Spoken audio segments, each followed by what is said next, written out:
شادی کا انتظام کیا ہے، میرے بچے کی شادی ہے، اس میں شرکت فرمائے۔ دعوت دینے آئے شادی کی۔ امام کی آنکھوں میں آنسو آ گئے، کچھ دیر روتے رہے، شہاب الدین بیٹھے دیکھتے رہے، پھر امام نے اپنے گریہ وزاری کے ساتھ فرمایا، شہاب الدین واقعہ کربلا کے بعد ہم نے کسی شادی میں شرکت نہیں کی، ہماری کیسی شادی ہے، ہمارا کیسی خوشی ہے۔ کیسے کہا امام سجاد نے کہ یہ واپس چلے گئے، بغیر کچھ کہے جواب دیے بغیر واپس چلے گئے۔ کچھ دیر کے بعد شہاب الدین آ کر کہتے ہیں، مولا میں نے اپنے بیٹے کی شادی سے پہلے اپنے بیٹے کی شادی سے پہلے آپ کے بابا حسین کی مجلس کا انتظام کیا۔ اجرکم اللہ، اجرکم اللہ، خدا کے سبب میں نہ رلائے، سوائے غم اہل بیت میں ہمیں رونے اور رلانے والوں میں قرار دے۔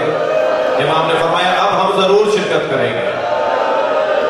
شہاب الدین کہتے ہیں میں نے حضرت کے لیے مسند بچھائی،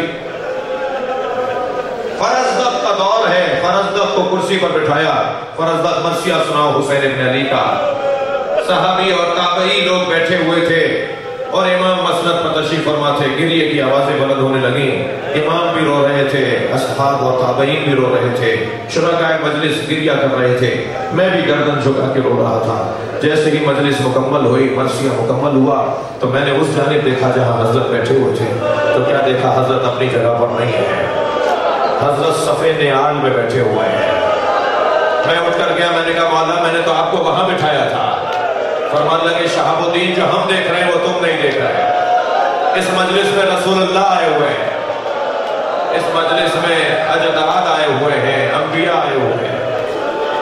اجرکم اللہ، یہ معمولی جگہ نہیں ہے عزیزانو۔ جب آنکھوں میں آنسو آ رہے ہوں تو کوئی ایک اپنی بڑی حاجت جو حسین سے مانگنے کی ہے وہ ضرور اپنے ذہن میں لایا کریں۔ ہماری بڑی حاجتیں ہیں، ہمارے گناہوں کی معافی ہماری بڑی حاجت ہے، ہماری غلطیوں ہماری کوتاہیوں کی معافی ایک بڑی حاجت ہے۔